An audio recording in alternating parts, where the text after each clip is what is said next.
ci jiital l'inspecteur régional de la jeunesse teg ci le représentant du délégué de quartier de Madina Fall suñu mag nga xam ne kenn dootu ko présenté ci secteur éducation ndax taxawaay bu mat bu mu am je veux nommer suñu frère Mody Diouf mais di nuyu bu baax le président du conseil communal de la jeunesse bi nga xam ni tey fierté la ci Thiès Nord ak toute son équipe di nuyu suñu frère Xaar Sène aussi gis nañu taxawaayam ñu ngi koy gërëm di ko sant bu baax mais également les parents d'élèves yi nga xam ne teewal na fi la presse ak nos chers élèves kàddu yi du bëri kàddu cant la rek ak ngërëm mais également kàddu sas la rek du ngërëm bu baax ak cant le conseil communal de la jeunesse de Thiès Nord ci seen taxawaay parce que bañ leen fi tegee ba léegi initiative yu ñu jël yëpp ñu ngi ko jëmalee si nan la ñuy fexee ba commune Thiès Nord nekk parmi ci 552 communes yi commune phare et dans tous les secteurs du ren la ñu tàmbalee cours de vacances bi donc mën naa wax ni chaque année ñu ngi koy def te secteur bu ñu laal secteur bi nga xam ni mooy déterminer ëllëgu réew muy éducation kon def du ñu def lu sant leen si gërëm leen si bu baax a baax ak tous les encadreurs yu nga xam ni vacances dañoo waroon noppalu mais accepter def sacrifice ànd si initiative bi pour jàppale seen rak ñooñu aussi ñu ngi leen di gërëm di leen sant bu baax a baax ma ñëw si xale yi nga xam ni ñoom la ñuy primé di leen wax ngeen gën a góorgóorlu li nga xam ni moom lañ leen jox tey da leen war a gën a ñaax gën a jox jom ngeen bañ a naagu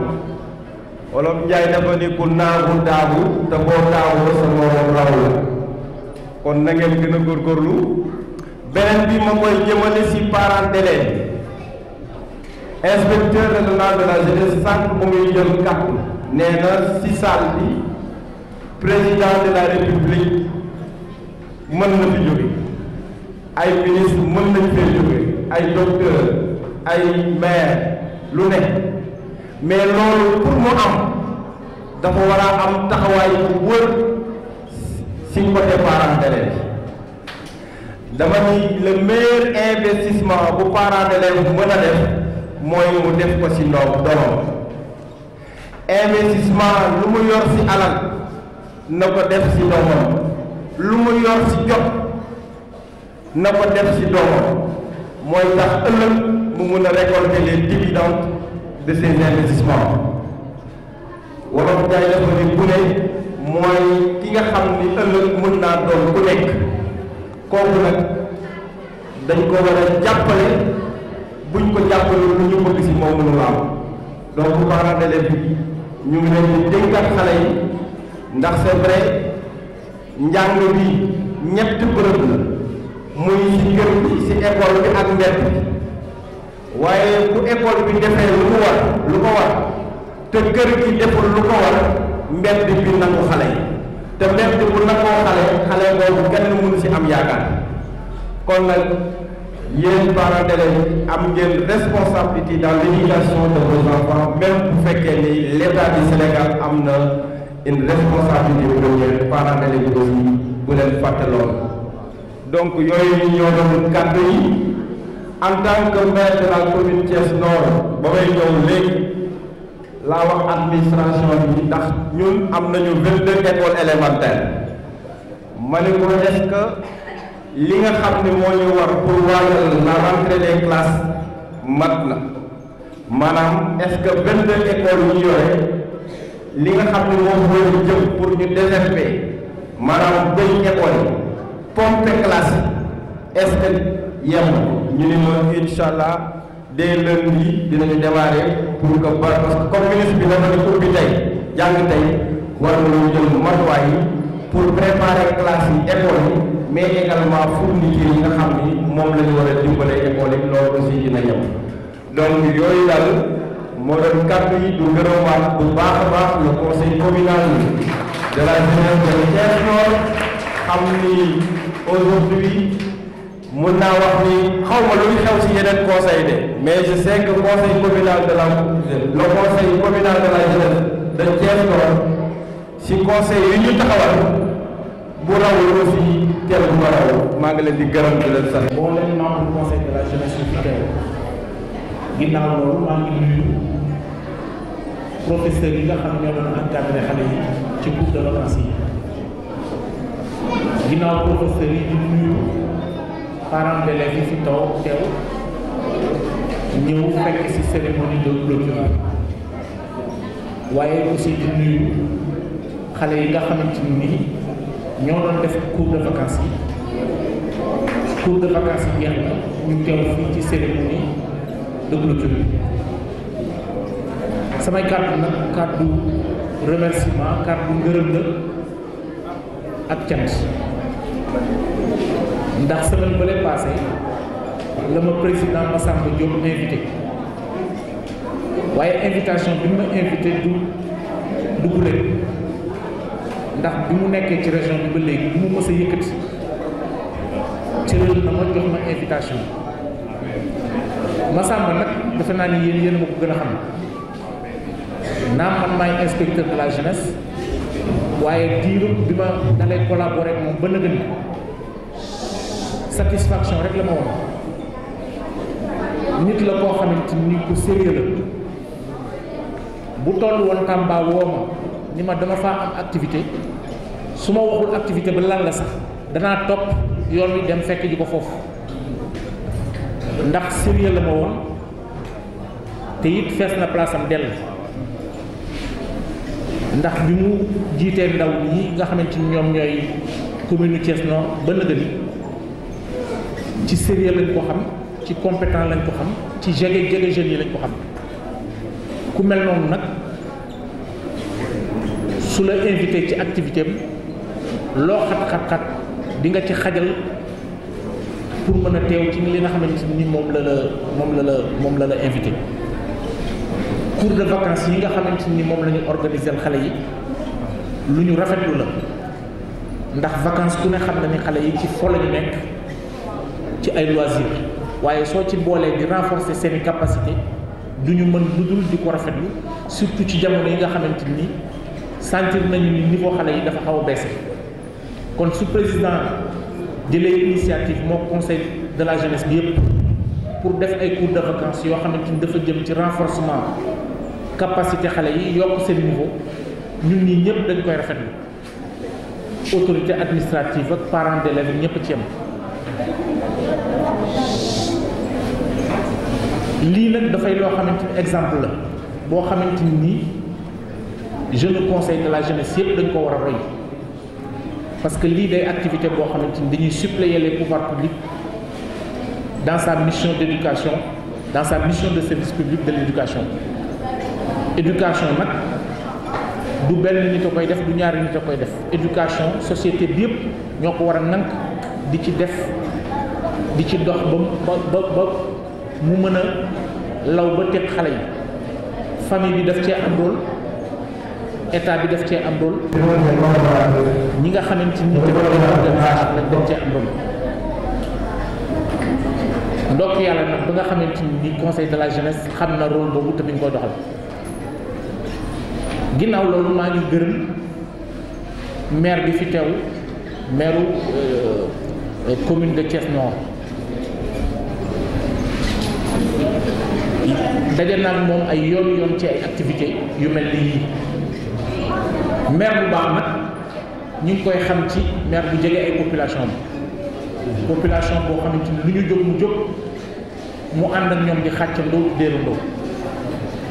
di ko gërëm parce que jël solu dàllam rek di dem di wuy ji di teewee li population yi def wante day def loxoom di soutenir financièrement ak matériellement population yi nga xam ne moom la ñu jiite. donc loolu lu jar a ràññeek la lu jar a rafetlu la ci loolu ñu koy félicité di ko remercier. du ma guddal nag ndax bon ñi jot a jël kàddu gi laal nañu tuuti ci objectif yi nga xamante ni moom lañ doon viser ci activité bu mel nii. li ma bëggoon a wax rek mooy xanaa cant ak ngërëm ci ñëpp ñi nga xamante ni jàpp nañu ci activité bi ba mu mel nii ndax defe naa daaw xaw ma daaw jéeg invité woon nga ma ci lu mel nii ren ji aussi nga invité waat ma dañuy ñaan yàlla mu nekk activité boo xam ne day law di dem ay ati at ba nekk activité bu yaatu. salle bii nga gis nag xale yi nga xam moom ngeen di encadré amaan na président de la république a ngi ci seen biir député ngi ci seen biir kilifa bu ne mi ngi ci seen biir kon sonn ci ñoom day loo xamante ni xëy na du ñu gis njëriñ li mais ca kanam lañ koy gis donc ci loolu foofu laay bëgg a yemale sama kàddu di remercier ñëpp di sant ñëpp asalaamaaleykum. comme li may wax rek tey le premier mot qui me vient dans l'esprit c'est le mot satisfaction. En plus aussi tamit di contentement ci li nga xamante ne si nii moom la conseil de la jeunesse bu commune Nord di def envers la jeunesse kon su loolu lépp taawee dañuy jël cant bi teg ko ci loxo le président Massamba Diop mu doon nit koo xamante ne si nii vraiment mu ngi bay waaram ci au nom de la jeunesse yamalewu ko donc ci le conseil communal de la jeunesse mais fee mu dëkk ne leen muy Ngent muy Kër Maam El Hadj dafay def ay action yu bari yoo xamante ne si ni dafay jëm ci population bi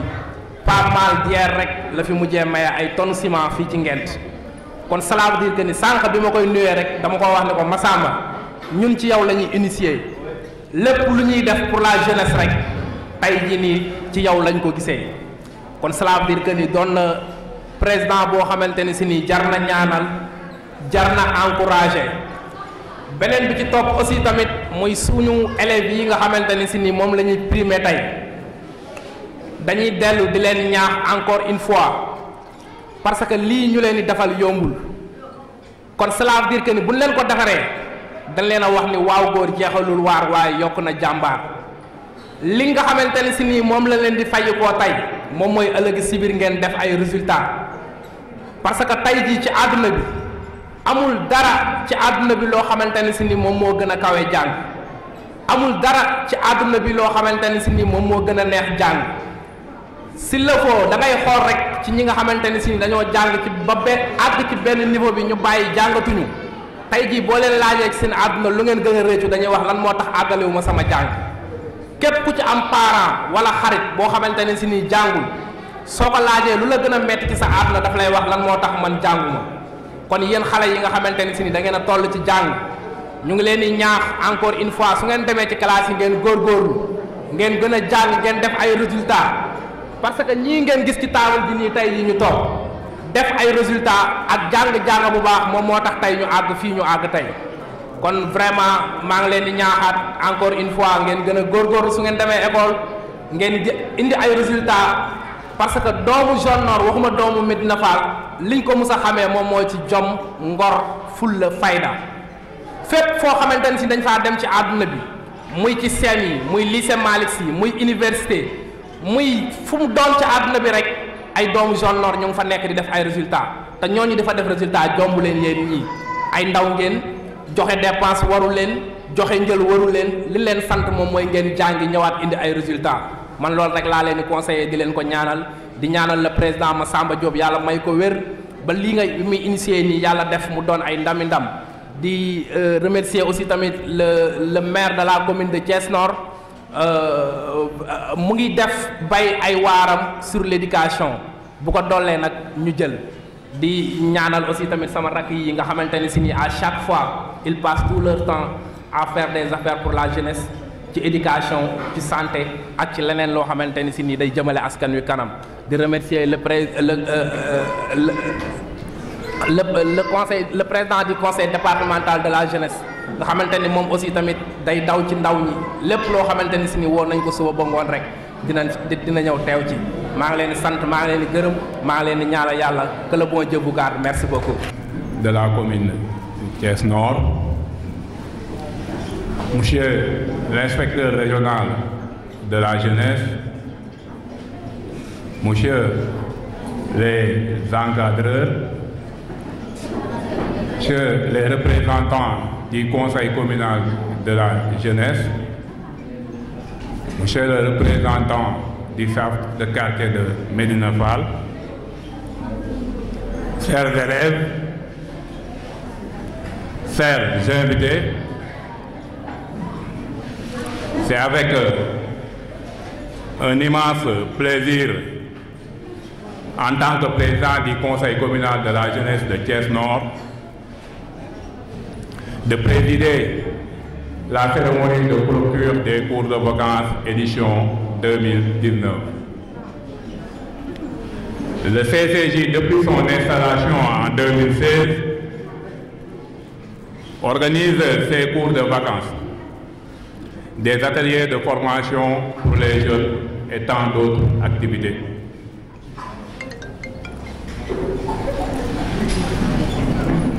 Ceci entre dans le cadre des missions qui ont été assignées. Chers élèves, prenez ces activités comme des sacrifices consentis par vos grands frères. Vraiment, ce sont des professeurs, des étudiants qui n'ont ménagé aucun effort, qui ont fait 9 mois de cours. En venant en vacances, ils pouvaient être à côté de leur famille,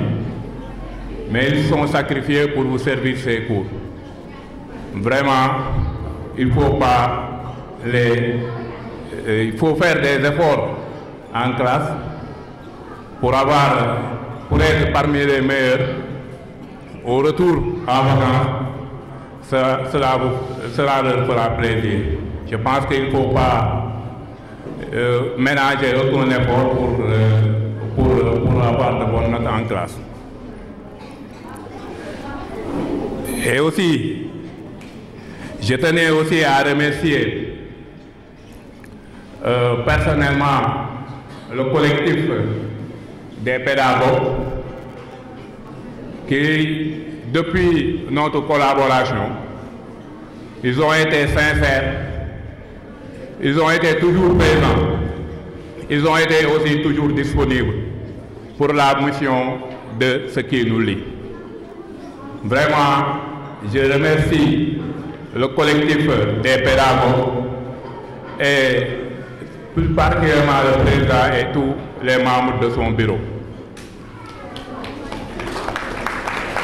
Je vais faire aussi des remerciements personnels à monsieur le maire de la commune Thiès Nord. Il est normal aussi qu'on vous signale que depuis l'installation du conseil communal de la jeunesse, il est présent sur toutes nos activités. Il nous aide matériellement et financièrement pour la bonne réussite de ces activités.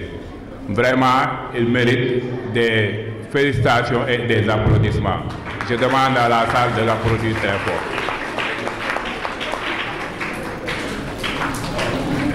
Je vais remercier aussi l'inspecteur régional de la jeunesse. Peut-être il y a beaucoup de gens qui sont dans la salle qui ne le reconnaissent pas. Lui, c'est l'inspecteur régional de la jeunesse. Tous les jeunes de la région, du département de Mbour, Tivaouane et Thiès, c'est lui le patron. Il est bon que vous le connaissez et vous connaissez ses logos et vous partez là-bas pour demander des informations. Si vous n'arrivez pas à voir le conseil communal de la jeunesse, peut-être le conseil départemental et le conseil régional, il est bon parfois d'aller là-bas vers lui pour avoir des informations qui concernent les jeunes. C'est celui-là, M. Gaye. Ces logos sont au 10e, si je ne me trompe pas. Je vais remercier aussi personnellement le comité d'organisation du conseil communal de la jeunesse dirigé par notre frère et enfant de Médina Fall, Mamadou Loum. Pour dire vrai, si nous sommes arrivés ici, hormis les professeurs qui faisaient les cours, c'est grâce à lui. C'est lui qui a géré toute l'organisation. Donc mes remerciements personnels et sincères. Aussi, notre frère Harsen, nous le remercions de sa présence. Aussi, il mène pas mal d'activités dans la commune. Aussi, on a un invité, c'est un censeur. Il est jeune, mais il est censeur de Sinthiou Bambabé, dans la région de Matam, M. Lamine Diagne. C'est notre promotionnaire. En tant que jeune, il est devenu censeur. Donc, c'est bien de le présenter pour que vous élèves, vous sachiez que rien n'est impossible dans la vie. Il faut y croire tout simplement pour y arriver. La vie, rien n'est impossible. Il faut y croire pour y arriver. Il faut travailler. Il faut travailler. Surtout les jeunes filles, nous demandons à nos mamans de les laisser travailler. Actuellement, le monde où nous sommes, il faut que les gens étudient. Il faut une très bonne éducation. Il faut une très bonne éducation. Il faut laisser les gens travailler. Je demande aussi aux grands qui sont là, je dis aux grands comme nous, d'essayer d'aider nos jeunes frères. Parce qu'actuellement, nous tous, nous sommes censés de savoir ce qui se passe actuellement dans les quartiers. Les jeunes commencent à se perdre. Mais c'est à nous de les appeler, de parler avec eux, de ne pas cesser de parler avec eux pour qu'ils reviennent à de meilleurs sentiments. Ça, c'est un appel qu'un tout jeune doit faire un défi. C'est un défi que nous devons lancer à nos maires et à nos inspecteurs là, que nous tous, on va descendre sur le terrain pour sensibiliser les jeunes, pour leur faire revenir à terre. Parce que actuellement, ce qui se passe, c'est catastrophique, plus ou moins, hein, si vous le permettez. Mais il est temps qu'on en parle avec eux, pour leur dire que dans la vie, rien n'est impossible. Il faut travailler et on va y arriver. J'étais un peu long, mais je vais terminer mon allocution là-bas pour vraiment féliciter les élèves aussi. Parce que, monsieur le maire, lors de la journée d'assainissement, vraiment, tous les élèves étaient présents. Vraiment, ils étaient présents, ils étaient les premiers à être là-bas. Après les cours, ils ont assaini l'école Médina Fall 2. Ils ont balayé toutes les classes, ils ont désherbé la cour. Vraiment, ça aussi nous vous remercions et nous vous demandons de continuer sur cette lancée. Merci, je vous remercie.